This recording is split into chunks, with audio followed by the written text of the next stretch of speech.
ጤና ይስጥልን ክብራትና ክብራን እንደምን አላችሁ? አርሰናልን የተመለከቱ ጉዳዮችን ብቻ ዳግም ልናነሳ ተገናኝተናል። አርሰናል በሳምንቱ መጨረሻ የሚያደርገው ጨዋታ ነገ ይደረጋል። አርሰናል ከፉልሃም ጋር በኤምሬትስ ስቴዲየም 1:30 ላይ ይደረጋል። በዚህ ጨዋታ ዙሪያ ጥቂት ነጥቦችን እናነሳለን። ከጉዳት ዜና ጋር በተያያዘ ስለ ፉልሃምና ስለ አርሰናል የቅርብ ጊዜ ጨዋታዎች ጥቂት ነጥቦችን አንስተን በርከት ያሉ የዝውውር ጉዳዮችን እየነገርናችሁ እንቆያለን። አርሰናልን የተመለከቱ በርከት ያሉ ሀሳቦችን እናነሳለን። በተለይ ከማርቲን ኦዴጋርድ ጋር በተያዘ የዝውውር ዜናዎችንም ይዘናል። ማርቲን ኦዴጋርድ ጉዳት አለበት ወይስ ደግሞ ባለፈው ከአትሌቲኮ ማድሪድ ጋር ለምን ተቀይሮ ወጣ የሚሉ ሀሳቦች በስፋት ይነሳሉ። ሌሎችንም ሀሳቦች ጨማምረን በርከት አድርገን የምንመለከታቸው ጉዳዮች አሉ። ስለ ፒየር ኤንካፒያ፣ ስለ ቤን ዋይት፣ ስለ ሊያንድሮ ትሮሳርድ በፉልሃም ጨዋታ ላይ አርሰናል ምን አይነት አሰላለፍ ይዞ ሊገባ ይችላል።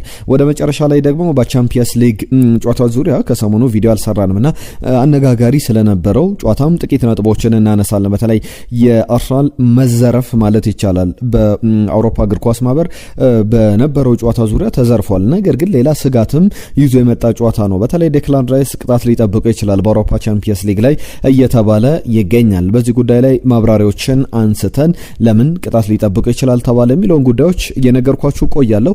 ሀሳብ አስተያየቶቻችሁን ጻፉልን፣ መልእክቶቻችሁን እንጠብቃለን። ይህንን ቪዲዮ ላይክ አድርጋችሁ ጀምሩ። በቀጥታ ወደ ጉዳዮቻችን አልፈናል።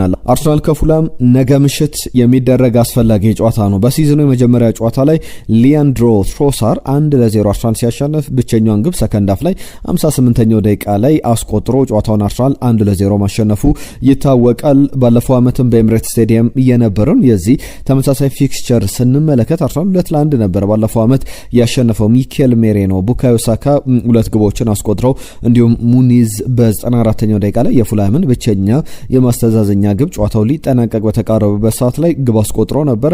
የአምና ውጤት አንደኛው በፉልሃም ክራቨን ኮቴጅ ላይ ሂሜኔዝ እና ሳሊባ አንዳንድ ግቦችን አስቆጥረው ጨዋታው 1-1 የተጠናቀቀበት ነበር። ለመጨረሻ ጊዜ አርሰናል በፉልሃም የተሸነፈው 2023-24 የውድድር ዘመን ላይ ነበር 2-1 በሆነ ውጤት። ቡካዮ ሳካ 5ኛው ደቂቃ ላይ ቀዳሚ ቢያደርጋቸውም ራሁል ሂሜኔዝ እንዲሁም ደግሞ ዶርኮቫ ሬድ ያስቆጥራት ግብ 59ኛው ደቂቃ ላይ የማሸነፊያ ግብ ነበረች። በቅርብ ጨዋታዎች ላይ ግን በተከታታይ የአርሰናል የበላይነትን ተመልክተናል። 2023 ላይ ፉልሃም ካሸነፈ በኋላ በ2023-24 የውድድር ዘመን አርሰናል ያለፉትን 3 ተከታታይ ጨዋታዎች ሁለቱን አሸንፏል፣ አንዱን በአቻ ውጤት አጠናቋል። ከ5 ጨዋታዎች ሁለቱን በአርሰናል አሸናፊነት፣ ሁለቱ በአቻ ውጤት፣ አንዱ ደግሞ በፉልሃም አሸናፊነት የተጠናቀቀ መርሃ ግብር ነው። የማርኮ ሲልቫ ቡድን ቀላል የሚባል ቡድን እንዳልሆነ መናገር ይቻላል። በዚህ ጨዋታ ላይ ግን በሚኬል አርቴታ ቡድን ውስጥ የሚጠበቁ ጉዳዮች አሉ። አንደኛው ማርቲን ኦዴጋርድ በባለፈው የቻምፒየንስ ሊግ ጨዋታ ላይ ጉዳት አጋጥሞት ነው የወጣው የሚሉ ዜናዎችን እየተመለከተን እንገኛለን። መጠነኛ ዲስኮምፈርት ነበርና ከፊትነስም ጋር በተያዘ ትንሽ በፊትነስ ደረጃ ላይ ጨዋታውን የመጨረስ አቅም ላይ አልነበረምና ጉልበቱ ላይ ዲስኮምፈርት፣ አለመመቸት፣ ምቾት ማጣት ስለነበረ 60 ደቂቃ አካባቢ ከሜዳ ተቀይሮ ወጥቷል። በኤቨሬቼዜ ተቀይሮ አሁን በዚህ በአርሰናል በኩል በቻምፒየንስ ሊጉ በሚኖረው ጉዞ ላይ ብቻ አይደለም በአመቱ መጨረሻ ላይ በእያንዳንዱ ጨዋታ ላይ ያስፈልጋል። ሁሉም ተጫዋቾች በደንብ በሙሉ ጤንነት ላይ መገኘት አለባቸው። በዚህ ጨዋታ ላይ ምናልባት እሱ በኤቨሬቼዜ ሊተካ የሚችል ተጫዋች ነው። በአሰላለፍ ደረጃ ግን ጋብሪኤል ማርቲኔሊ በትሮሳርድ ሊቀየር ይችላል። ለፉልሃም ማጫወት የበለጠ ትሮሳርድ የተመቸ ነው። በባለፈው ጨዋታ ላይ ምን አይነት ስህተቶችን ሲሰራ ነበር በቻምፒየንስ ሊጉ ላይ እሱን ቤን ዋይትን የተመለከቱ ጉዳዮችን እናነሳለን። ቤን ዋይትን በዚህ ጨዋታ ላይ በቻምፒየንስ ሊግ ላይ የነበረውን ስህተቶች ወደ በኋላ ላይ የቻምፒየንስ ሊጉን ጨዋታ ሳነሳ አነሳላችኋለሁ። በቤን ዋይትም በኩል በክሪስቲያን ሞስኬራ ሊቀየር የሚችልበት እድል አለ። እነዚህ በአርሰናል በኩል ሊኖሩ የሚችሉ ትልልቅ ለውጦች ናቸው። ከዛ ውጪ ግን 3-2 ለውጦችን ሚኬል አርቴታ አድርጎ ወደ ሜዳ ሊገባ ይችላል። ፒየር ኤንካፒያ የሚገርም ጊዜ ላይ ይገኛል። ጥሩ ተጫዋችነቱን፣ ዋሪየርነቱን፣ ተዋጊነቱን በደንብ እያሳየ ይገኛል። እሱም በዚህ ጨዋታ ላይ ከሚጠበቁ ተጫዋቾች መካከል አንዱ ነው። በፕሪሚየር ሊግ ጨዋታ ላይ አርሰናል በአማራጭነት በቀይ መስመር ተከላካይ ቦታ ላይ ሪካርዶ ካላፊዮሪንም መጠቀም የሚችልበት እድል ይኖራል። ቤን ዋይት በዚህ ያክል ደረጃ አስተማማኝ እየሆነ አይደለም እና ጥያቄዎች ሊነሱበት ይችላል። የኦደጋርድን ጉዳይ በተመለከተ ብዙ ተንታኞች የሚያነሷቸው ሀሳቦች አሉ። ከነዚህ መካከል ፖል ስኮልስ በእርግጥ አርሰናልን በተመለከተ የሚሰጣቸው አስተያየቶች የሚሰነዝራቸው አስተያየቶች ሁሌም በጣም ወጣ ያሉ በአርሰናል በጣም ፍጹም ተቃራኒ ናቸው። በዚህ ጉዳይ ላይ ግን እናንተስ ምን ትላላችሁ? እንደማስበው ከሆነ ኦደጋርድ የ10 ቁጥር ፖዚሽን ላይ ኦደጋርድን ሲጫወት ስመለከተው በጣም ደስ ይለኛል። ጥሩ ተጫዋች ነው ይላል። ቴክኒካሊ ጊፍትድ ነው። ከዛ በተጨማሪም ጥሩ ፕሮፐርሊ መጫወት የሚችል ተጫዋች ነው። ነገር ግን እስከ መጀመሪያው አጋማሽ ስመለከት በተለይ በመጀመሪያው 20 ደቂቃዎች ላይ እዛ ዲፐስት ፖዚሽን ላይ ወጥቶ እየተጫወተ በ10 ቁጥር ቦታ ላይ ግን ክፍተቶች እየተመለከትን ነበርና 10 ቁጥር ቦታ ላይ ቀርቶ እዛው ላይ እንዲጫወት ነው እንጂ ወደኋላ ተመልሶ ቡድኑን እንዲያደራጅ በአርሰናል ቤት መመልከት እሱን አልፈልግም በሚል ስኮልስ የሰጠው አስተያየት ነበረ። በእርግጥ በአርሰናል ጨዋታ ላይ ትክክለኛ ችግሮች እሱም ሲመለስ ዴክላን ራይስም ወደ ኋላ ሲመለስ ኦደጋርድም ዙቢሜንዲም ወደ ኋላ ሆነው ቢልድ አፑን ለመጀመር ጥረት ሲያደርጉ በአርሰናል በኩል ከፊት ትልቅ ክፍተት ይፈጠራል። ቪክተር ዮኬሬሽ የሚያግዘው 10 ቁጥር ተጫዋች አሲስት የሚያደርግለት ወይም ወደ ግብ ክልል ኳሶች በሚደርሱበት ጊዜ ሌትራኖችን አድርጎ ፊኒሺንግ ላይ ጥሩ የሆኑ ተጫዋቾችን ልንመለከት በጣም እየከበደ ይገኛል ነገሩና በጣም የሚያሳስብ ይመስላል። ለዛም ብዙ ጉዳዮች ይነሳሉ። ሰሚር ናስሪ ከሰሞኑ ሚካኤል አርቴታን በተመለከተ አንድ ሲሰጥ ነበር። ሚኬል አርቴታ ሮንግ ፕሮፋይል የተሳሳተ ፕሮፋይል ወይም የስትራይከር አይነት ነው ያገኘው ቪክተር ዮኬሬሽን በተመለከተ እንደ ሃርሊንግ ብራውት ሃላንድ አይነት አጥቂ ነው። ነገር ግን በደረጃ በጥራት ከሃርሊንግ ብራውት ሃላንድ ያነሰ እንደ ሃላንድ በጣም ምርጥ የሚባል ተጫዋች አይደለምና አርሰናል ማስፈረም የነበረበት ምን አይነት ተጫዋች ነው ካላችሁ ሊንክ አፕ ፕሌይ ላይ ከሚድፊልዱ ጋር ኮኔክት ማድረግ የሚችል አይነት ተጫዋች ነው አጥቂ ላይ ማስፈረም የነበረበት በሚል ዝርዝር ነገሮችን ያስቀምጣል። ለሁሉም እነዚህን ጉዳዮች በአርሰናልና በዚህ በፉልሃም ጨዋታ ዙሪያ አነሳን። የእናንተን ሀሳቦች ላኩልን። ከዛ ውጪ ግን ዝውውሮችን የተመለከቱ ጥቂት ነጥቦችን ላንሳና ከአርሰናል የአሰልጣኝ ቅጥር ጋርም በተያዘ 442 ይዞት የወጣው ዘገባ አለ። ወደ አውሮፓ ቻምፒየንስ ሊግ ወደ ሌሎች አርሰናል ጉዳዮች እመለሳለሁ። ከዝውውር ዜናዎች ጋር በተያዘ በአሰልጣኝ ጉዳዮች ልጀምር። ሴስ ፋብሪጋስን የተመለከተ ጉዳይ የወጣ ነው። ከኮሞ ወደ አርሰናል ሊመጣ ይችላል።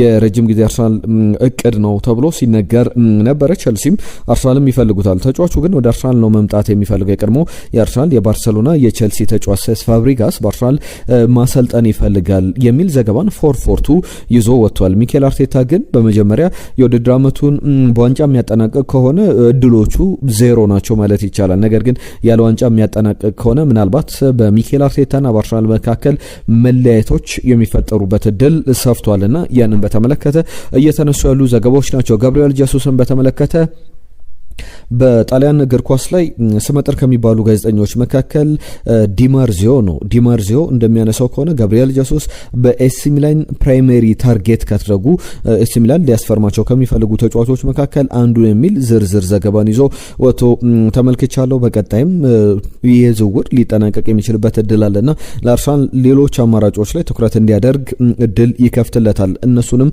አነሳለሁ። ከሰርጂ ናብሬ ጋር በተያዘ የባየር ሙኒክ ተጫዋች ነው። የቀድሞ አርሰናል ተጫዋች እንደነበር ይታወቃል። በአርሰን ቬንገር ስር በአርሰናል ለአመታት ተመልክተነዋል። ከዛ በኋላ ወደ ባየርን ከሄደ በኋላ የሱፐርስታር ደረጃ ያገኘ በጣም ጥሩ እግር ኳስ ተጫዋች ነው።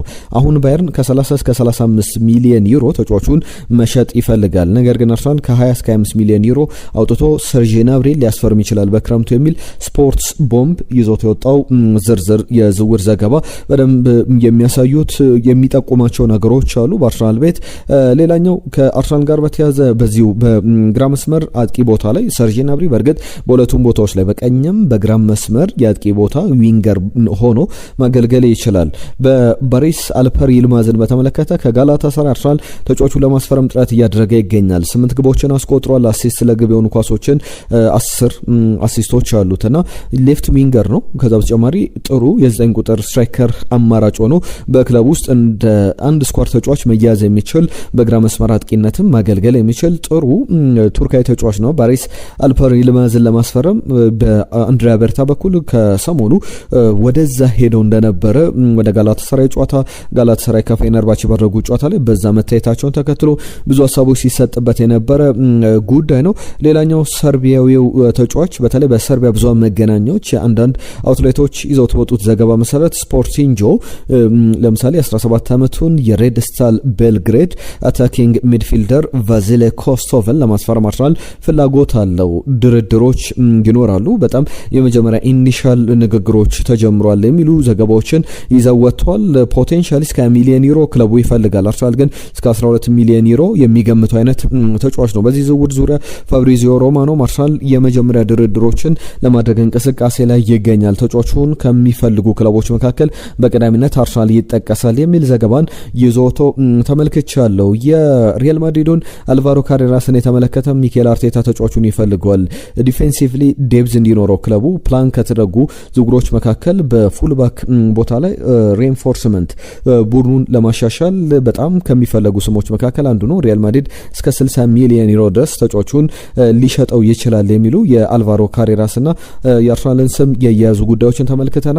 የደች አውትሌት ቅድም በሰርቢያ አንዳንድ ዘገባዎችን ሳነሳ ነበረ። በሆላንድ ደግሞ አንዳንድ ብዙሃን መገናኛዎች ላይ የሚካ ጎትሰ ጉዳይ አሁንም በጣም ትልቅ ክፍያ ካልከፈለ አርሰናል ተጫዋቹን አያገኘውም የሚል ዘገባን ተመልክቻለሁ። 75 ሚሊዮን ዩሮ ተገምቷል። ተጫዋቹ ወደ 16-17 የግብ ተሳትፎ አለው ዘንድሮ በኤርዲቪዜ። ባለፈው እንኳን ያስቆጠራት ግብ 6-5 ተጫዋቾችን አልፎ ግብ ጠባቂውን ጭምር የሚገርም ግብ አስቆጥሮ ነበር። ሚካ ጎትሰ በአርሰናል እቅድ ውስጥ ካሉ ተጫዋቾች መካከል በቀዳሚነት ስሙ እየተጠቀሰ ያለ ተጫዋች ነውና በሆላንድ ያሉ ብዙ መገናኛዎች የተጫዋቹን ዝውውር ሊጠናቀቅ ይችላል በሚል በአስገራሚ ዘገባዎችን ይዘወተው ተመልክቻለሁ። ከአርሰናል በጣም ገቢ ከሚያገኝባቸው እንደ ጥሩ ተስፋ ከሚታዩ ተጫዋቾች መካከል ጃኮቭ ኪቪዮር ነው። ጃኮቭ ኪቪዮር በፖርቶ በውሰት ውል ይገኛል። 2 ሚሊዮን ዩሮ የውሰት ውል ክፍያ ከፍሎ ፖርቶ ማስፈረሙን ይታወቃልና እስከ 2030 ድረስ ተጫዋቹ ፐርሰናል ተርም ተስማምቷል ከፖርቶ ጋር። አሁን የሁለቱ ክለቦች ድርድር ብቻ ነውና ተጫዋቹን በቋሚነት ለማስፈረም እስከ 20 ሚሊዮን ዩሮ በፖርቶ በኩል ይከፈላልና በዚህም ሂደት ላይ የመጨረሻ ሂደቶች ብቻ ነው ያሉትና ፖርቶ ተጫዋቹን በ20 ሚሊዮን ዩሮ በቋሚነት እስከ 2030 ድረስ ለማጫወት ለማስፈረም ከአርሰናል ጋር የመጨረሻ ንግግሮች እያደረጉና ለአርሰናል ጥሩ የገንዘብ አማራጭ ሆኖ እየታየ ይገኛል። ቻምፒየንስ ሊግን የተመለከቱ ጉዳዮችን ላንሳ። አንደኛው የቅጣት ዜና ነው። ዴክላን ራይስ ሌሎችም የሰጡትን አስተያየት ወደ በኋላ ላይ አነሳለሁ። ከዴክላን ራይስ ጋር በተያያዘ በአውሮፓ እግር ኳስ ማህበር ቅጣት ሊጠብቀው ይችላል የሚሉ ዘገባዎችን ተመልክተናል። እንደ አውሮፓ እግር ኳስ ማህበር ከሆነ የተጫዋቹን ሀሳብ የሰጠውን ከጨዋታው መጠናቀቅ በኋላ ዳኞችን በተመለከተ ሆላንዳዊውን አልቤተር ዴኒ ማኬሌን በተመለከተ የሰጠው አስተያየት በጣም ሲያነጋግር ነበረ። ሚኬል አርቴታ በጣም ፍጹም ተቀባይነት የሌለው አስተያየት ሀሳብ ነው ሲል ነበረ የፍጹም ቅጣት ምቱ መሰረዙ ኤቨሬቼዜ ላይ የተሰጠው። እንደ ዘ ታይምስ ዘገባ ከሆነ የአውሮፓ እግር ኳስ ማህበር በዋነኝነት በተለይ የቀድሞውን ዌስትሃም አምበል አሁን በአርሰናል ቤት በጣም የሚገርም ጊዜን እያሳለፈ ያለው ዴክላን ራይስ ዳኛውን በተመለከተ የሰጠው አስተያየት በተለይ ዳኛው ተጽዕኖ ተደርጎባቸዋል የሚለውን ያስቀጧል አያስቀጣውም በሚለው ላይ እየመረመረ ይገኛል ተብሏል። ቶታሊ ዲፍረንት የሆነ ሊግ ነው የአውሮፓ እግር ኳስ ማህበር ላይ ያሉ የአውሮፓ ውድድሮችና በሁለቱም ቦክሶች ላይ በጣም ጥንቃቄ ያስፈልጋል። በቀላሉ ፍጹም ቅጣት ምቶች ይሰጣሉ። ለምሳሌ ኤቨሬቼዜ የተሰጠው የፍጹም ቅጣት ምት መሰጠት ነበረበት፣ መከልከል አልነበረበትም እና ዳኛው በደጋፊዎች እንዲሁም ደግሞ በአጠቃላይ በደንብ ጫና ተደርጎባቸዋልና ማይንዳቸው እንዲቀይሩ ሀሳባቸው እንዲቀይሩ ጫና ስለተደረገባቸው ነው እንጂ ትክክለኛው ውሳኔ የመጀመሪያው ውሳኔ ነበረ በሚል የሰጠው አስተያየት አለ። በአውሮፓ ቻምፒየንስ ሊግ ላይ ዳኞች በጣም ፈጣን ናቸው ለውሳኔ። ከዛ በተጨማሪ ቶሎ ፊሽካ ይነፋሉ።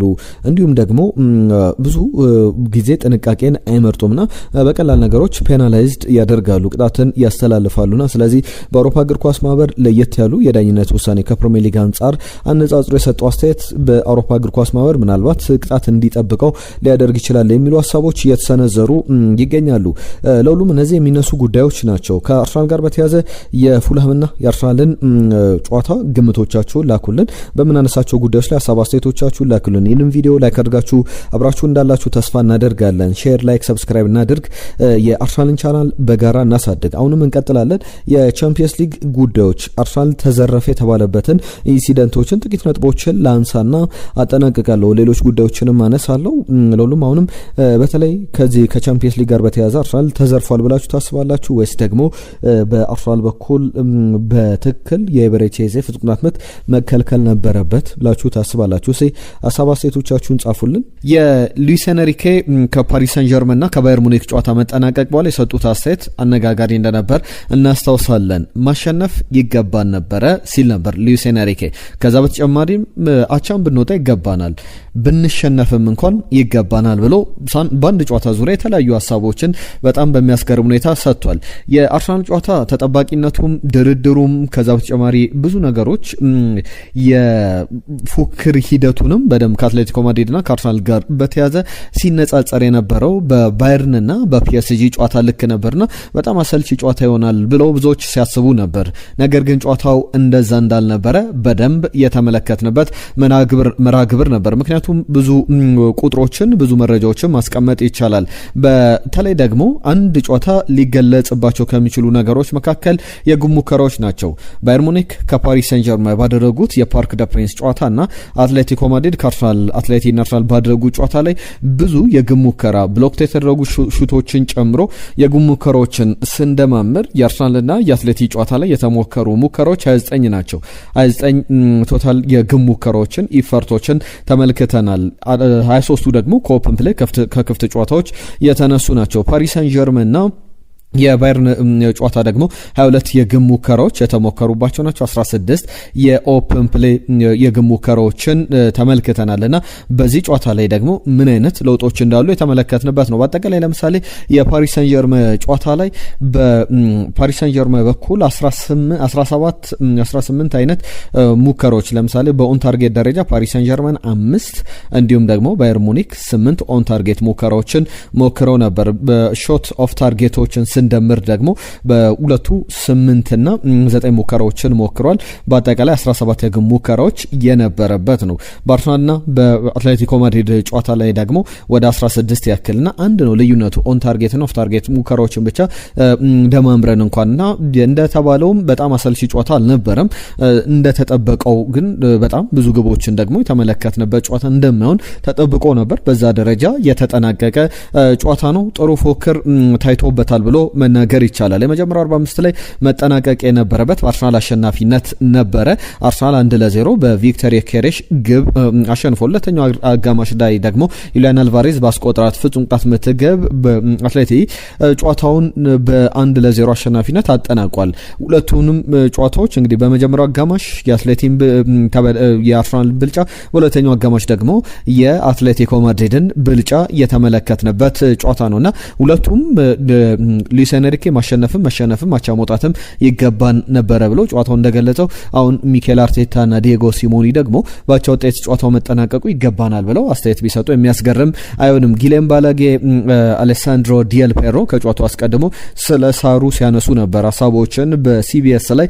የሳሩ ርዝመት በአርሰናል በኩል ኢንስፔክት እንዲደረግ በዩኤፋ ባለሙያዎች አርሰናል ጠይቆ ኮምፕላይን አድርጎ ነበረ። ያንም በሜትሮፖሊታኖ የሳሩ ሌንግዝ በትክክለኛው ደረጃ ላይ እንደሚገኝ የሳሩ ርዝመት በአርሰናል ጥያቄ መሰረት ኢንስፔክት ተደርጎ በዩኤፋ ባለሙያዎች ትክክለኛ ነው ተብሏል። ከዚህ በፊት ግን ቡድኑ ሲጠቀምባቸው የነበሩ ብዙ አነጋጋሪ ነገሮች ስላሉ ነው የሚኬል አርቴታ ቡድን ጥያቄዎችን ያነሳው። ለምሳሌ ከሳምንታት በፊት በተደረገው የቻምፒየንስ ሊግ መርሃ ግብር ባርሰሎናና አትሌቲ ያደረጉ ጨዋታ ላይ ተመሳሳይ ጥያቄዎች በባርሰሎና በኩል ሲነሳ እንደነበረ ውሃ ከመጠጣትና ካለመጠጣት ጋር በተያዘ ሀሳቦች ነበሩ። ለሁሉም አርሰናል 13ኛ የቻምፒየንስ ሊግ ጨዋታውን አድርጎ በ10 አሸንፏል። የትናንትናውን ጨምሮ 3ቱን ባቻ ውጤት አጠናቋል። ከማርች 2005 እስከ አፕሪል 2006 በወቅቱ ምንም ጨዋታ ሳይሸነፍ ለ13 ጨዋታዎች ቀጥሎ ነበረ። ከ2005 እስከ 2006 በነበረ ውድድር ጊዜ ላይ አሁንም በዛ ጥሩ ወቅት ላይ እንዳለ የሚያሳይ ነው። ዲየጎ ሲሞኒ በሜዳው ያደረጋቸውን የቻምፒየንስ ሊግ ጨዋታዎች እንመልከት። በኤር ሜትሮፖሊታኖ በአዲሱ የአትሌቲኮ ማድሪድ ስቴዲየም፣ በቀድሞ ደግሞ ቪሴንቴ ካልዴሮን በነበሩ ጨዋታዎች ከእንግሊዝ ክለቦች ጋር በሜዳው አልተሸነፈም። ቸልሲን፣ ሌስተር ሲቲን፣ ሊቨርፑልን፣ ማንቸስተር ዩናይትድን፣ ማንቸስተር ሲቲን፣ ቶትናምን፣ አርሰናልን ገጥሟል። ሁሉም ቡድኖች ማሸነፍ አልቻሉም። 3ቱን አሸንፏል። 4ቱ ባቻ ውጤት ተጠናቋል። አንደኛው ያቻ ውጤት ደግሞ ትናንትና የተመዘገበ ነበር። ከጨዋታው መጠናቀቅ በኋላ ጁሊያኖ ሲሞኒ፣ ዲየጎ ሲሞኒ እና ቤን ዋይት ግጭት ውስጥ ገብተው ነበር። ቤን ዋይት ልብ አላለውም። የአትሌቲኮ ማድሪድ አርማ የነበረበትን እንግዲህ መሬት ላይ የክለቦቹ አርማ በስቴዲየሞቹ መልበሻ ቤት መግባ ላይ ይደረጋልና ልብ አላለውም። እጁ ላይ ያታሰረለትን ፕላስተር ነገር ለመፍታት ጥረት እያደረገ በሚገባበት ሰዓት ላይ ረግጦት ያልፋል። ጁሊያኖ ሲሞኒ የዲየጎ ሲሞኒ ልጅ እንዲሁም ደግሞ ራሱ ዲየጎ ሲሞኒም የተሳተፉበት ግጭት ነበረ። ነገር ግን ያን ያክል በጣም የተባባሰ አልነበረም። ለሁሉም አነጋጋሪ ጨዋታ የነበረ መርሃ ግብር ነው። አንደኛው ኢንሲደንት ደግሞ በጣም በሚያስገርም ሁኔታ ኤበሬቼዜ የተከለከለው የፍጹም ቅጣት ምት ነው። በዚህ ጉዳይ ላይ እነ ክሪስ ሰተን ከዛ በተጨማሪ ማርቲን ኮይን፣ ሚኬል አርቴታም፣ ዴክላን ራይስ፣ ቪክተር የኬሬሽ የሰጧቸውን ሀሳቦች ላጋራችሁ። አንደኛው ሚኬል አርቴታ ነው። በጣም የሚያበሳጭ ነው ብሏል። እንዴት ነው የዜ ፔናልቲ ኦቨርተርን ሊደረግ የቻለው? በዛ መንገድ ሀሳባቸውን አልቢትሩ ሊቀይሩ የቻሉት ተቀባይነት የሌለ ነው። ኦቨርተርን መደረጉ፣ ፍጹም ቅጣት ምቱ መከልከሉና የተሳሳተም ውሳኔ ነው አልቢትሩ የወሰኑት የሚል አስተያየቱን ሰጥቷል አሰልጣኝ ሚኬል አርቴታ። በተለይ ደግሞ ፍጹም ቅጣት ምቱ ዳቪድ ሃንኮ ኤበሬቼዜን እግር ረግጧል። ነገር ግን በቂ ነው ወይ አይደለም የሚለው በጣም የሚያጠያይቅ ሊሆን ይችላል። አሰልጣኝ ሚኬል አርቴታ እንዳለው በትክክል በቫር መታየት ነበረበት የሚለው የብዙ የነ ስቲቨን ጀራርድ የነ ክሪስ ሰተን ጥያቄ ነው። አልቢትሩ ኔዘርላንዳዊ ናቸው። ሆላንዳዊው ዳንኤል ዴኒ ይባላሉ። አልቢትሩ ወደ ቫር እንዲሄዱ ሪከመንድ ሲደረጉ በቫር አካባቢ ደግሞ እነ ዲየጎ ሲሞኒ በጣም የአትሌቲኮ ማድሪድ ተጫዋቾችም የአትሌቲኮ ማድሪድ ደጋፊዎችም ትልቅ ነውጥ ፈጥረው ዳኛውን ተጽዕኖ እስከቷቸዋል የሚሉ ሀሳቦች ሲሰነዘሩ ነበር። ከጨዋታው መጠናቀቅ በኋላ ያንን በደንብ የተመለከትንበት እንቅስቃሴ ነበረ ብዙ ማለት ይቻላል። ማርቲን ኮይን በቢሄቪየር ደረጃ በባህሪ ደረጃ ዲየጎ ሲሞኒ የሱ አሲስታንቶች ረዳቶች ያሳዩት ባህሪ ፍጹም ተቀባይነት የሌለው ነው በሚል ሲኮንነው ነበረ። አርሰናል በቀጣይ ምን ማድረግ አለበት ለሚለውም የሰጡት ሀሳብ አለ። መለስ ብዬ አነሳዋለሁ። ስቲቨን ጀራርድም ከቫር ኢንተርቬንሽን ጋር በተያዘ ቫር ጣልቃ መግባት አለበት ወይ በሚለው በፔናልቲው ኢንሲደንት ዙሪያ የሶፍት ነው ወይ የጥፋቱ ሁኔታ ቢባል አወስማማለሁ። ነገር ግን ጥፋቱን አንዴ ሰርቶታል። ዳቪድ አንኮ ኤበሬቼዜ ላይ እግሩን አሳርፏል። ያ ሶፍት ነው ወይ ወይም ደግሞ ቀላል ንክኪ ነው አይደለም የሚለው በቫር መታየት ነበረበት ወይ የሚለው በጣም ያጠራጥረኛል። ምክንያቱም ክሊር ኤንድ ኦብቪየስ የሆኑ ስህተቶችን ሲሆኑ ነው ሪፈሪው ወይም የማላል ቤትሩ በቫር ነገሮች እንዲመለከቱ ውሳኔ የሚሰጥበትና ትክክለኛ ውሳኔ አልነበረም የሚል ሀሳብ አለው ስቲቨን ጀራርድም። ቪክተር የኬሬሽም ለምን እንደተሰረዘ እንኳን አልገባኝም ብሏል። አሊ ማኳይስት በጣም ታማኒ ከሚባሉ ተንታኞች አንደኛው ነው። የሰጠው አስተያየት አለ። አሊ ማኳይስት አንድ ልነግራቸው የምፈልገው ነገር ፋውሉ በአርሰናል የግብ ክልል ውስጥ ተሰርቶ ቢሆን ኖሮ ወይም አርሰናል ያንን ጥፋት ሰርቶት ቢሆን ኖሮና በቫር እንዲታይ ውሳኔ ቢሰጥ ፔናልቲው ይጸድቅ ነበረ። የስቴዲየሙን ድባብ የዲየጎ ሲሞኒን ጫና በደንብ ያሳየበት ነው። ክሪስ ሰተንም ዴክላን ራይስም ተመሳሳይ ሀሳቦች አላቸውና መሰረዝ የነበረበት ፍጹም ቅጣት ምት ወይም ደግሞ መከልከል የነበረበት ፍጹም ቅጣት ምት አልነበረም የሚሉ ሀሳቦች በስፋት ተሰንዝረው ሀሳቦች ተሰጥተው ተመልክተናል። ሁሉም ብዙ ማለት ይቻላል። ጨዋታው ላይ ግን ሊነሱ የሚችሉ ነጥቦች አሉ። ሊያንድሮ ትሮሳርድ ተቀያሪ ወንበር መቀመጥ እንዳለበት አሁንም በቂ ማሳያዎችን ትናንትና ተቀይሮ ከገባ በኋላ በጣም ኬርለስ ነበረ። አንዳንድ ኳሶች ከሱ ተነጥቀው ወደ ግብ ክልል ሲሄዱ ነበር። አርሰናል አደጋ ነበሩ። ኤበሬቼዜ በጣም ጥሩ ተንቀሳቅሷል ተቀይሮ ገብቶ። ነገር ግን 2-3 አጋጣሚዎች ላይ የተቀማቸው ኳሶች በአርሰናል ላይ ስጋትን አደጋን ይዘው የመጡ ነበሩና በጣም የሚያሳስብ ነው። እንደዚህ አይነት ነገሮችን ሚኬል አርቴታ በደንብ ጥንቃቄ እንዲወስድ ለተጫዋቹ መንገር በደንብ ማስጠንቀቅ ያለበት ይመስላል። እንደዚህ አይነት የሲዝኑ ወሳኝ ሰዓት ላይ ነውና ከሱ ተነስቶ ወይም ከትሮሳርድም ሆነ ከኤበሬቼዜ በአርሰናል የግብ ክልል አካባቢ ተርን ለማድረግ ሲሞክሩ የአትሌቲኮ ማድሪድ ፕሬሲንግን በደንብ ተመልክተናልና በትክክል ከዛ በበለጠ ጥረት ማድረግ አለባቸው። ጥንቃቄዎችን መውሰድ አለባቸው። ኤበሬቼዜ ፍሬያማ ነበር ማለት ይቻላል ከነስተቶቹም ቢሆን። ትሮሳርድ ደግሞ ደካማ ጊዜን ጋብሪኤል ማርቴሊ በጣም የወረደ አቋም ላይ ቢገኝ እንኳን ከትሮሳርድ እንደሚሻል የተመለከትንበት ነውና ሊያንድሮ ትሮሳርድ ገና ወደ ብቃቱ መመለስ አልቻለም። በሲዝኑ መጀመሪያ ላይ ግቦችን የሚያስቆጥር አሲስት የሚያደርግ የአርሰናል ቁልፍ ተጫዋች እንደነበረ ተመልክተናል። አሁን ግን በዛ ደረጃ ላይ ያለ ተጫዋች አይደለም። የሚያሳስቡ ነገሮች አሉ። ምናልባት አርሰናል ትክክለኛ ገንዘብ የሚቀርብለት ከሆነ ተጫዋቹን መልቀቅ እንዳለበት ማሳያ ነው። ፒየር ኤንካፔ ግን ሊደነቅ ይገባዋል። ምናልባት ማጥቃት ላይ ራሱን በደንብ ማሻሻል ቢችል ከዓለማችን ምርጥ የመስመር ተከላካዮች መካከል በቀዳሚነት መጠቀስ ይችላል። ሲከላከል በጣም ሶሊድ ነው። ማንም የማያልፈው አይነት ተጫዋች እየሆነ መጥቷልና በጣም የሚገርም አይነት ቁጥሮች ያሉት የሚገርም አይነት ጨዋታ ነበረ። በአርሰናል በኩል ቪክተር ዮኬሬሽ 27 ፍጹም ቅጣት ምቶችን ለሀገሩ ስዊድን ለአርሰናል ለስፖርቲንግ ሊዝበን ባለፉት ከማርች 2024 በኋላ የመታቸውን 27 ፍጹም ቅጣት ምቶች በሙሉ ማስቆጠር ችሏል። ዲየጎ ሲሞኔ አንድ ሀሳብ ሰጥቷልና የሀሳብ በደንብ አርሰናልን ሊገልጽ የሚችል ጉዳይ ነው። በትክክልም አርሰናል ጨዋታው በሄደ ቁጥር ደቂቃዎች በጨመሩ ቁጥር ፋቲኮች እንዳሉ መዳከሞች እንዳሉ ከዛ በተጨማሪም ቻምፒየንስ ሊግም ላይ መወዳደር ፕሪሚየር ሊግ ላይ መወዳደር ምን አይነት ጫና እንዳለበት ተመልክተናል። ለዛ ነው የሆነ አይነት ጫናዎችን አሳድረን የተጫወት ነው የሚል አንድምታ ያለው አስተያየት ሰጥቷል። በትክክልም የአርሰናል አጀማመር በጣም የሚገርም ነበር።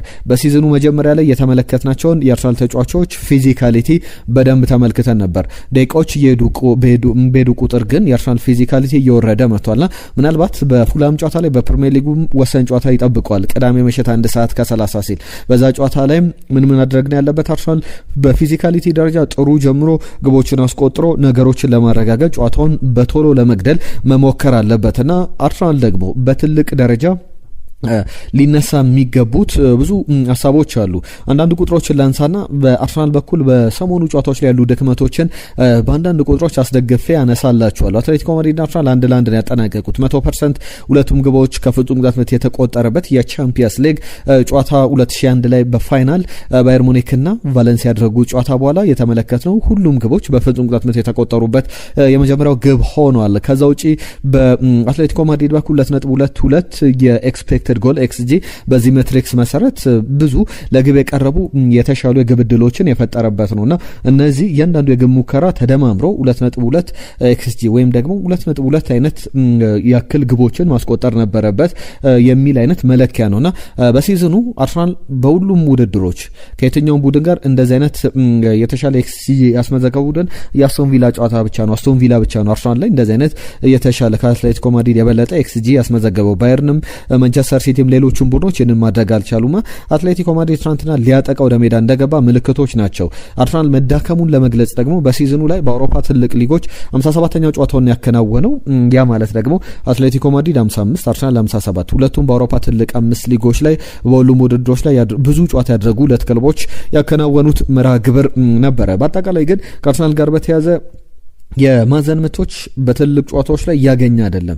ጭራሽ ጠንካራ ጎኑ የነበረው ቢያንስ ከ10 የማዕዘን ምቶች ሁለቱን አንዱን ማስቆጠር ለአርሰናል እንደ ትልቅ እድል ነበር። በቅርብ ጨዋታዎች ላይ ግን ከሚኬል አርቴታ ቡድን ጋር በተያያዘ ትልቅ ችግር ነው። ትናንትና ለምሳሌ የዲየጎ ሲሞኔ ቡድን 6 የማዕዘን ምቶችን አግኝቶ ነበር። አርሰናል ግን 1 የማዕዘን ምት ብቻ ነበር ያገኘውና ብዙ ሊባልበት የሚገባ ጉዳይ ነው። 1 የማዕዘን ምት ማግኘት ማለት በአርሰናል በኩል ሴት ፒስ ላይ ጠንካራ ነው ለሚባለው ቡድኖች ደግሞ ይዘውት እየገቡት ያለው ቴክኒክ አርሰናል ወደ ማዕዘን ምት እንዳይሄድ የማዕዘን ምቶችን እንዳያገኝ ነውና በጠንካራው ግን እየመጡበት ያለ ይመስላል። ስለዚህ ለምሳሌ ማንቸስተር ሲቲን ጨዋታ ላንሳ። በፕሪሚየር ሊግ ላይ 2-1 የተጠናቀቀውን ጨዋታ ማንቸስተር ሲቲ 3 የማዕዘን ምቶችን መጥቷል። አርሰናል 2 በማንቸስተር ሲቲ እንኳን የተበለጠበት ብዙ የማዕዘን ምቶችን ያገኘበት ጨዋታ አልነበረምና መሻሻሎችን ማሳየት አለበት። ከዛ ውጪ እነ ማርቲን ኮይን የአርሰናልን ደጋፊዎች የጠየቁት ጥያቄ አለ። በመልሱ ጨዋታ ትልቅ ድባብ ያስፈልጋል። የአርጀንቲና ስቴዲየሞች ይመስል ነበረ። የትናንትናው የኤር ሜትሮፖሊታኖ ስቴዲየም በጣም ደማቅ ድባብ የነበረው ስቴዲየም እንደነበረ ታዝበናል። በጣም በርካታ ደጋፊዎች በጣም ጨዋታም ደጋፊዎች የነበሩበት ቡድናቸውን ሙሉ ደቂቃዎች ላይ ሲያበረታቱ ነበርና በአርሰናል ላይ ጫና ለመፍጠር ሲሞክሩ ነበር። የአርሰናል ደጋፊዎችም ተመሳሳዩን ነገር በመጪው ማክሰኞ በኤምሬትስ ስቴዲየም ምሽት 4 ሰዓት ላይ ማድረግ አለባቸው። ያንን ተመሳሳይ ድባብ ያንን ተመሳሳይ ጫና ለአርሰናል እንደ አድቫንቴጅ ቡድናቸው ወደ ቀጣዩ ዙር ማለፍ ካለበት ያንን ማድረግ ይኖርባቸዋል ብሏል። አርሰናል ብዙ ይተቻል። በተለይ በዚህ ደረጃ ላይ በዋንጫ ፉክክር ላይ መገኘቱን በደንብ የሚያብጠለጥሉ ሰዎች አሉ። ብዙ ናሬቲቮች አሉ። ለምሳሌ ተከላካይ ቡድን ነው ብለው ትናንትና ማንስቼላቸዋለሁ። በአውሮፓ ቻምፒየንስ ሊግ ብቻ አይደለም በሁሉም ቡድኖች ላይ ብዙ ግቦችን ከሚያስቆጥሩ የአውሮፓ ቡድኖች መካከል በአምስቱ ሊጎች ላይ አርሰናል 4ኛ ነው። በባየር ሙኒክ፣ በፓሪስ ሳን ዠርመን እና በባርሰሎና ብቻ ነው የሚበለጠው። ሪያል ማድሪድንም፣ ማንቸስተር ሲቲንም፣ ማንቸስተር ዩናይትድንም ሌሎችንም ቡድኖች ይበልጣል ብዙ ግቦችን በማስቆጠር። ስለዚህ ጥሩ የውድድር ዘመን ላይ አለ ብሎ መናገር ይቻላል። ቲዬሪ ዳንኤል ኦንሪ አንድ ሀሳብ ሰጥቷል ትናንትና ሲቢኤስ ላይ። አንድ ቡድን በፕሬሸር ውስጥ ሆኖ በጫና ውስጥ ሆኖ ለዋንጫ ከሚፎካከር ወይም ደግሞ ሚድ ቴብል ሆኖ ለምንም ካለመጫወት የቱ ይሻላል? በዋንጫ ቢፎካከር የተሻለ ነው በሚል አርሰናል በዋንጫ በምንም አይነት ሁኔታ ውስጥ በዋንጫ እየተፎካከረ መቀጠሉን አሁንም በቻምፒየንስ ሊግ ሰሚ ፋይናል ላይ በፕሪሚየር ሊግ ላይም እስከ መጨረሻው ሳምንት መኖሩ ትክክለኛ ነው የሚል ሀሳቦቹን ሰጥቷል። ዝውውር ጉዳዮችን ላንሳ። ከዛ አስቀድሜ ግን የትናንትና የእናንተን ሀሳቦች ለካፍል። ትናንትና የመጡልን መልእክቶች አሉ። ሳምሶን ገብሬ አርሰናል 2-1 ያሸንፋል ብሎ ግምቱን ልኮልን ነበረ። ከልብ እናመሰግናለን። ሙሉቀን ጤና ይስጥልን፣ እንዴት ናችሁ? እንደኔ እይታ አርሰናል አትሌቲኮ ማድሪድን አሸንፈው ካለፈ የዋንጫ ባለቤት ይሆናል። የዛሬውን ጨዋታ ግን ከቻለ ማሸነፍ ካልቻላቸው ነው መውጣት ወደ ሜዳው መመለስ ይኖርበታል ብሏል። ሙሉቀን ትክክለኛ ሀሳብ ነው ያነሳው። ከዛ በተጨማሪ ታምሬ የጻፈልን መልእክት አለ።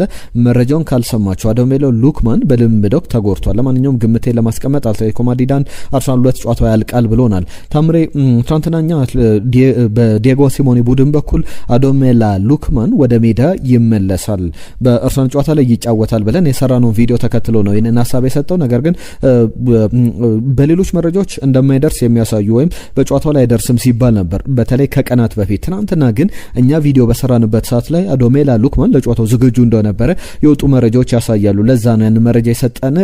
ለሀሳብ ላስተያየት ግን ከልብ እናመሰግናለን። አየነው ሙሉዓለም በዋንዳ ሜትሮፖሊታኑ 1 ነጥብ ይዞ ከተመለሰ እንደ ትልቅ ውጤት ነው፣ በጣም ጥሩ ይሆንለታልና ክቪቻ ክቫራትስኬሊያን እንዲሁም አልቫሬዝን በተመለከተ ወደ አርሰናል የሚመጡ አይመስለኝም፣ ዋጋቸው በጣም የተጋነነ ነው። በኤርትራ አርሰናል ማስፈረም የሚፈልጉት ወጣት ተጫዋቾችን ነው ብሎናል። ዝውውሮች እናነሳለን። አሁንም ፍሬህይወት ጌታውን የጻፈችልን መልእክት አለ። አርሰናል 3-1 በሆነ ውጤት ያሸንፋል በሚል ከልብ እናመሰግናለን ሁላችሁንም። አሁንም ሀሳብ አስተያየቶቻችሁ ላኩልን። በፍጹም ቅጣት ምት መከልከል ዙሪያ ምን ሀሳብ አላችሁ? እንደ ባለሙያዎቹ ሀሳብ ቅድም ባነሷቸው ተጫዋቾችም በሚኬል አርቴታም በተንታኞችም ሀሳብ ተስማማላችሁ ወይስ ደግሞ ፍጹም ቅጣት ምቱ መከልከል ነበረበት? የቤን ዋይት ፍጹም ቅጣት ምት ራሱ በጣም አነጋጋሪ ነው። ለምሳሌ ክሪስተን ቀድሞ እኮ እግሩን ነክቶታል፣ ለምንድነው ፍጹም ቅጣት ምቱ የተሰጠው ይላል። ዴክላን ራይስ በፕሪሚየር ሊግ እና በቻምፒየንስ ሊግ ላይ ልዩነቱ በጣም ሰፊ ነው፣ ስለዚህ ቻምፒየንስ ሊግ ላይ ፍጹም መጠንቀቅ አለብን የሚል ሀሳብ ይሰጣል። አርሰናል የመጀመሪያ ፍጹም ቅጣት ምት ሲሰጥበት ይመስለኛል በያዝነው የውድድር ዘመን በፕሪሚየር ሊግም በሁሉም ውድድሮች ላይና በጣም ዌል ዲሲፕሊንድ የሆነ ቡድን ነውና ቤን ዋይትን በተመለከተ ግን ምን ሀሳብ አላችሁ? እስኪ ሀሳብ አስተያየቶቻችሁ ላኩልን። መሰለፍ አለበት ወይ? በጣም ያጠራጥረኛል እንደኔ። ምክንያቱም በቅርብ ጨዋታዎች ላይ ለምሳሌ የትናንትናው ጨዋታ ብቻ እንመልከት። ፍጹም ቅጣት ምቱን ማሰጠቱ ብቻ አይደለም፣ በዛ ደረጃ በጣም ቸልተኛ ነበረ። እጆቹን ፍጹም ቅጣት ምት ሹት እየተደረገ እጆችን ለምሳሌ ገብርኤል ማጋሌሽ አንድ ኳስ ሲያድን ተመልክታችሁታል። እጁን ነክቶታል፣ ነገር ግን እጁን በደንብ ወደ ሰውነቱ ልጥፍ አድርጎ አጣምሮ የነካው ኳስ ነበረና በትክክል እንዳይሰጥ ምክንያት ነበረ። ቤን ዋይት ግን በጣም ቸልተኛ ተጫዋች እየሆነ ይመጣል። ከአርሰናል መልቀቅ ያለበት ጊዜ ላይ የደረሰ ይመስላል። ትናንትና አዶሜላ ሉክማን ሆነና ኳሱ ተሳተ እንጂ ዩሊያን አልቫሬዝ ቢሆን 1-1 ከዳቪድ ራያ ጋር ተገናኝቶ ዳቪድ ራያ ያዳነው ኳስ ተመልክተናል። ቤን ዋይት በሚገርም ሁኔታ ተሸውዶ የወደቀበት ኳስ ማለት ነውና በጣም ለአርሰናል ስጋት የሆነ ተጫዋች ነውና ምናልባት የጁሪን ቲምበር መመለስ በደንብ የአርሰናል ተጫዋቾች የአርሰናል ደጋፊዎች ሚኬል አርቴታ በደንብ ጸሎታቸውን ማድረስ ያለባቸው ጊዜ ይመስላል፣ ጁሪን ቲምበር በቶሎ እንዲመለስ። ያለበለዚያ ደግሞ ሪካርዶ ካላፊዮሪ አሁን ወደ ጥሩ ጤንነት ከተመለሰ በቀጣይ ጨዋታ ላይ የፉላም ጨዋታ ላይ መጠነኛ ደቂቃዎችን ማሰለፍ፣ ከዛ በአትሌቲኮ ማድሪድ የመልስ ጨዋታ ላይ ደግሞ ሪካርዶ ካላፊዮሪን በቀይ መስመር ተከላካይነት ባለፈው ዓመት ሲጠቀምበት እናስታውሳለን። በዛ ቦታ ላይ እንዲጠቀመው አንደኛው አማራጭ ሊሆን ይችላል። ከቤን ዋይት የተሻለ ይመስለኛል። ያም የማይሆን ከሆነ ደግሞ የሙስኬራን በዛም ለመከላከል ብቻ ሙስኬራ ችግሩ ማጥቃት ላይ ጥሩ አይደለም። ትናንትና በሚያስገርም ሁኔታ 1-1 በሚመስል መንገድ ፊት መስመር ላይ ተገኝቶ ጥሩ ሙከራ አድርጓል። ነገር ግን ማጥቃት ላይ ጥሩ የሚባል ተጫዋች አይደለም። እንደዚህ አማራጮችን መጠቀም ሊኖርበት ይገባል። ለሁሉም ክቡራትና ክቡራን ስፖርታዊ ጉዳዮቻችን እነዚህን ይመስላሉ። በርከት ያሉ ጉዳዮችን አንስተናል። ሀሳብ አስተያየቶቻችሁን ጻፉልን። ይህንን ቪዲዮ ሼር፣ ላይክ፣ ሰብስክራይብ እያደረጋችሁ ቤተሰብነታችሁን አሳዩ። ነገ በአዳዲስ ጉዳዮች እንመለሳለን። አብራችሁን ስለነበራችሁ ከልብ እናመሰግናለን። ጤና ይስጥልን።